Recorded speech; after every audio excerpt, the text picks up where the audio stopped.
نحمده ونصلي على رسوله الكريم أما بعد فأعوذ بالله من الشيطان الرجيم بسم الله الرحمن الرحيم وقضى ربك ألا تعبدوا إلا إياه وبالوالدين إحسانا إما يبلغن عندك الكبر أحدهما أو كلاهما فلا تقل لهما أف ولا تنهرهما وقل لهما قولا كريما وقال عليه الصلاة والسلام هما جنتك ونارك أو كما قال عليه الصلاة والسلام۔ پیارے دوستو، اس وقت معاشرہ جن برائیوں اور خرابیوں میں مبتلا ہے، ہر شخص ان کے پراگندہ اثرات سے دوچار ہے۔ بزرگوں کے حالات پڑھ کر اور ان کی خوبیوں کو یاد کر کے آج لوگ خون کے آنسو بہا رہے ہیں، مگر غور کرنے سے معلوم ہوتا ہے کہ معاشرے کی یہ بے راہ روی خود بخود وجود میں نہیں آئی، بلکہ اس کے لانے میں معاشرے کا اپنا ہاتھ بھی ہے۔ اگر آج کا مسلمان اپنی اولاد کو اس تعلیم اور تربیت سے آراستہ کرتا جس سے ہمارے بزرگوں نے اپنی اولاد کو آراستہ کیا تھا، تو یقیناً ہمارے معاشرے میں وہ بیماریاں آج جڑ نہ پکڑتی اور اولاد بھی اپنے والدین کے گریبان پر ہاتھ نہ ڈالتی اور معصوم ماں کو ظلم کا نشانہ نہ بناتی۔ آج بھی ہماری تمام تر بیماریوں کا علاج ہو سکتا ہے، بشرطے کہ ان مریضوں کو قرآن و سنت کے دارالشفا کی طرف لایا جائے۔ آپ حضرات کے سامنے قرآن پاک کی جو آیت تلاوت کی گئی ہے، اس میں اللہ تعالیٰ نے معاشرے کے نوجوان فرزندوں کی ایک بیماری کا علاج بتلایا ہے اور ایک ایسا کامیاب نسخہ بیان کیا ہے کہ اگر انسان اس کو اپنا لے تو دنیا و آخرت کی کامیابی سے ہمکنار ہو جائے۔ اللہ تبارک و تعالیٰ فرماتے ہیں اللہ تعبدوا الا ایاہ وبالوالدین احسانا، لوگو اللہ ہی کی عبادت کرو اور والدین کے ساتھ اچھا سلوک کرو، اور آگے فرمایا اما یبلغن عندک الکبر احدہما او کلاہما فلا تقل لہما اف ولا تنہرہما وقل لہما قولا کریما، اگر تیری موجودگی میں والدین میں سے ایک یا دونوں بڑھاپے کو پہنچ جائے تو ان کے آگے اف تک نہ کہنا اور ان کو ڈانٹ ڈپٹ نہ کرنا، بلکہ ان کے ساتھ ادب و احترام سے بات چیت کرنا۔ اور آگے والی آیت کے اندر بھی والدین کی خدمت اور ان کے لیے دعائے مغفرت کرنے کا حکم دیا گیا۔ امام فخر الدین رازی رحمۃ اللہ علیہ نے تفسیر کبیر میں سوال اٹھایا ہے کہ کیا وجہ ہے کہ قرآن حکیم میں اللہ کی عبادت کے ساتھ ساتھ فوراً والدین کے ساتھ اس نے سلوک کا حکم دیا گیا ہے۔ اکثر مقامات پر اولاً اللہ کی توحید کا بیان ہے، دوسرے نمبر پر والدین کے ساتھ اس نے سلوک کا حکم دیا گیا ہے۔ پھر خود ہی امام رازی رحمۃ اللہ علیہ جواب میں تحریر فرماتے ہیں کہ والدین کے بہت سے معاملات، والدین کے بہت سے کام جو کہ اولاد کے ساتھ ہوتے ہیں، اللہ کے ان معاملات کے ساتھ مشابہت ہیں جو اللہ کے اپنے بندوں کے ساتھ ہوتے ہیں۔ پہلا معاملہ یہ کہ اللہ تعالیٰ بندوں کے وجود میں مؤثر حقیقی ہے اور والدین مؤثر ظاہری ہے۔ دوسرا معاملہ یہ کہ اللہ تعالیٰ جو انعام و احسان اپنے بندوں پر کرتا ہے اس کا عوض نہیں چاہتا، اس کا بدلہ نہیں چاہتا۔ تقریباً یہی حال والدین کا بھی ہوتا ہے کہ وہ اپنی اولاد کے ساتھ جو اس نے سلوک کرتے ہیں ان میں بے غرض ہوتے ہیں۔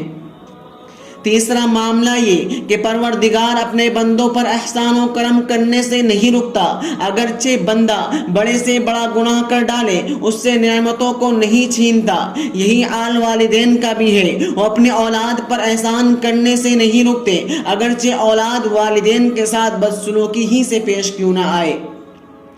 چوتھا معاملہ یہ کہ رب کریم اپنے بندوں کی اطاعت و عبادت کو خوب پھولنے پھلنے کا موقع دیتا ہے اور ان کو ضائع ہونے سے بچاتا ہے اور اعمال فانیہ کو اعمال باقیہ بنا دیتا ہے اور قلیل کو کثیر بنا دیتا ہے، جیسے کہ تعالیٰ خود قرآن میں فرماتے ہیں مثل الذین ينفقون اموالهم فی سبیل اللہ کمثل حبۃ انبتت سبع سنابل فی کل سنبلۃ مئۃ حبۃ، ان لوگوں کی مثال جو اللہ کے راستے میں مال خرچ کرتے ہیں اس دانے جیسی ہے جس سے 7 بالیں نکلے اور ہر بال میں 100 دانے ہوں۔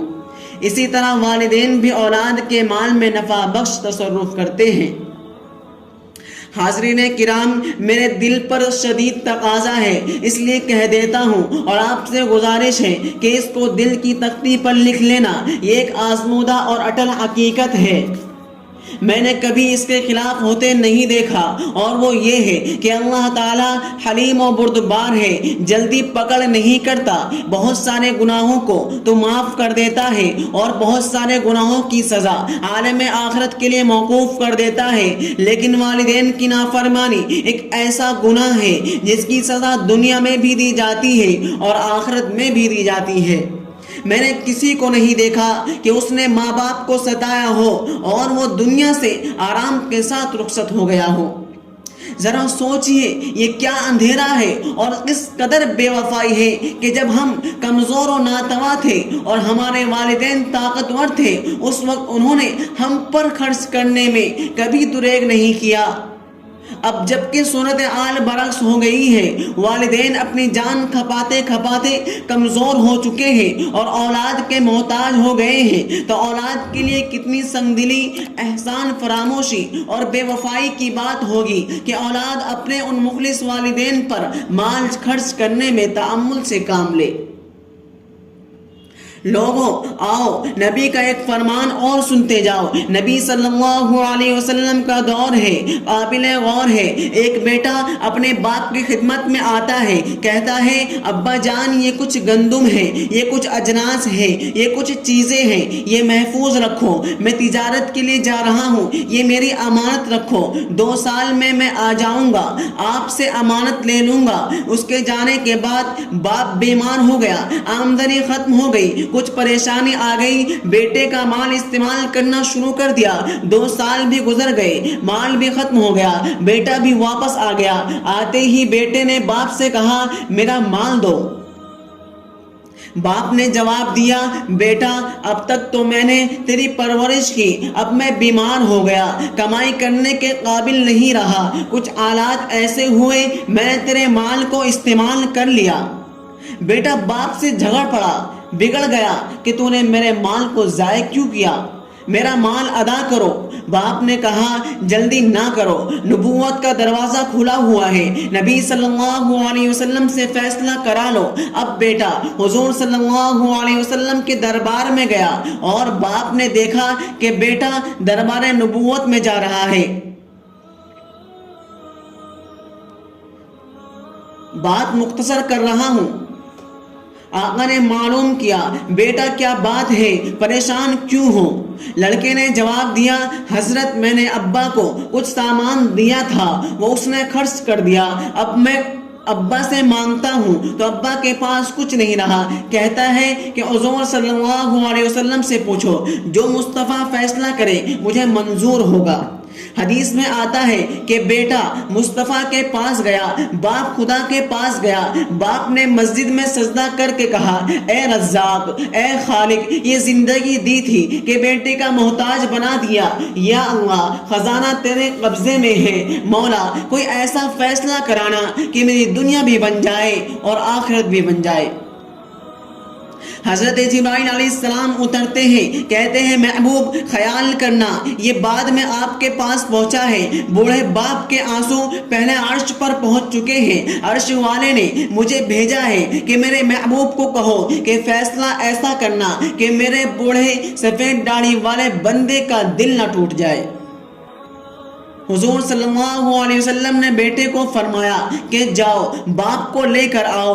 باپ بوڑھا تھا، آنکھیں کمزور، آنسو جاری تھے اور بار بار کہتا یا اللہ حضور کے دربار میں جا رہا ہوں، ذلیل نہ کرنا۔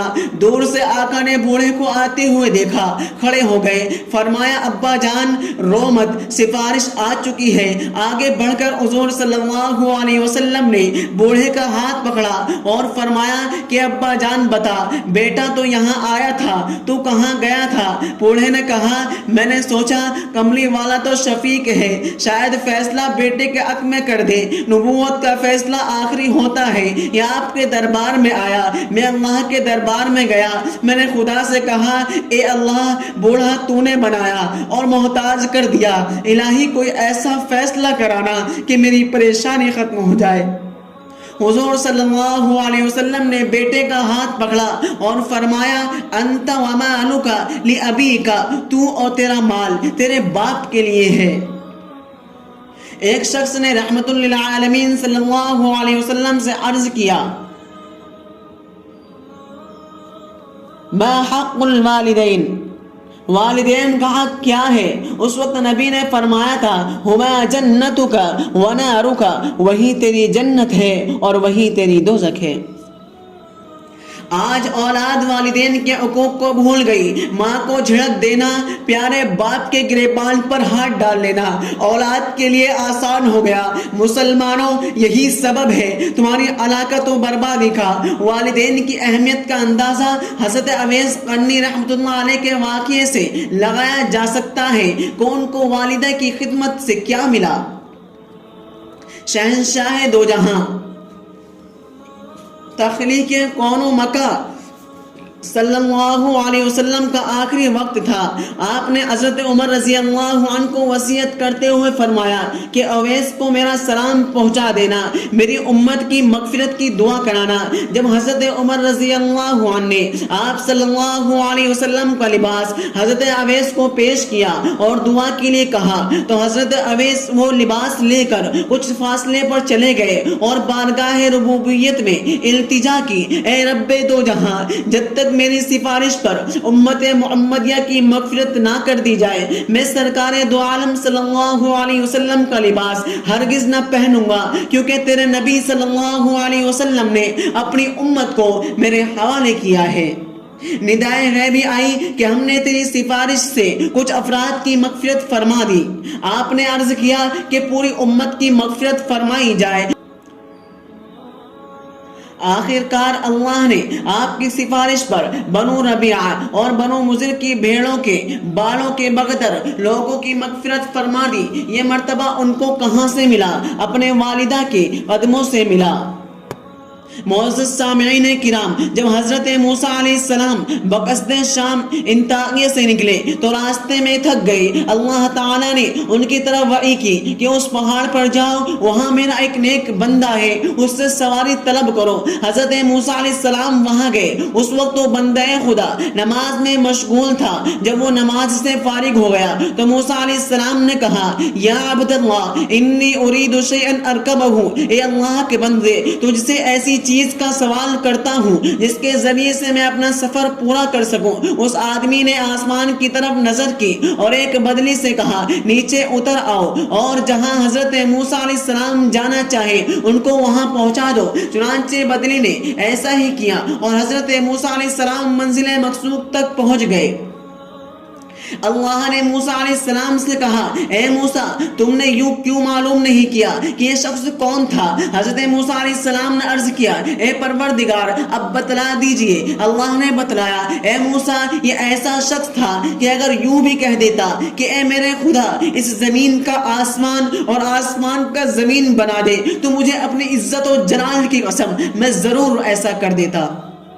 حضرت موسیٰ علیہ السلام نے معلوم کیا الہی یہ تو بتاؤ یہ اتنا بڑا مرتبہ ان کو کہاں سے ملا؟ وہی آئی، حضرت موسیٰ علیہ السلام کو بتلایا گیا یہ ایسا شخص تھا جس نے اپنی والدہ کی آخری وقت کی دعا لے رکھی ہے۔ اس کی والدہ نے اس کی خدمت سے خوش ہو کر اس کو یہ دعا دی تھی کہ اللہ تیری حاجتوں کو پورا کرے جیسا کہ تو نے میری حاجتوں کو پورا کیا۔ اللہ تعالیٰ نے فرمایا اے موسیٰ یہ شخص تھا کہ اگر یہ بھی کہہ دیتا کہ اللہ زمین کو آسمان اور آسمان کو زمین بنا دے تو میں ضرور بنا دیتا۔ سامعین اعظام، ایک وقت وہ تھا کہ اولاد اپنے والدین کی خدمت کر کے آسانی کے ساتھ اپنے آپ کو جنت کا مستحق بنا لیا کرتی تھی۔ آج تو اولاد والدین کے احسانات کو فراموش کر دیتی ہے۔ اے انسان، غور کر، تو کیسے بھول گیا کہ تجھے بھوک لگتی تھی، رحم والدین کو آتا تھا، تجھے پیاس ستاتی تھی تو والدین پریشان ہو جایا کرتے تھے، تجھے سردی گرمی لگتی تھی، والدین کو ترس آتا تھا، اگر تجھے کوئی بیماری لاحق ہو جاتی تھی تو والدین کی نیند حرام ہو جایا کرتی تھی۔ لیکن افسوس کہ وہ اولاد جس کو والدین نے ایسے ایسے درد جھیل کر جنم دیا تھا کہ اگر اولاد پوری عمر بھی والدین کی خدمت کرے تب بھی ایک درد کا بدلہ ادا نہ کر سکے، وہی اولاد سب سے پہلے جس کو ظلم کا نشانہ بناتی ہے، وہ جس پر سب سے پہلے اولاد کی جبر و تشدد کا ہاتھ پڑتا ہے، وہ اس کے پیارے والدین ہوتے ہیں۔ آج کمبخت اولاد والدین کو ناراض کر کے رزق تلاش کرتی پھرتی ہے، حالانکہ رزق کی برکت کے دروازے کو والدین کی نافرمانی کے ذریعے بند کر دیا جاتا ہے۔ یہ ایک حقیقت ہے، جو چاہے کہ اس کی تجارت میں نفع ہو، جو چاہے کہ اس کی دکان میں وسعت ہو، جو چاہے کہ اس کے مکان میں برکت ہو، تو اس کو چاہیے کہ وہ والدین کی فرما برداری کے ساتھ ساتھ ان کی خدمت کو لازم پکڑ لے۔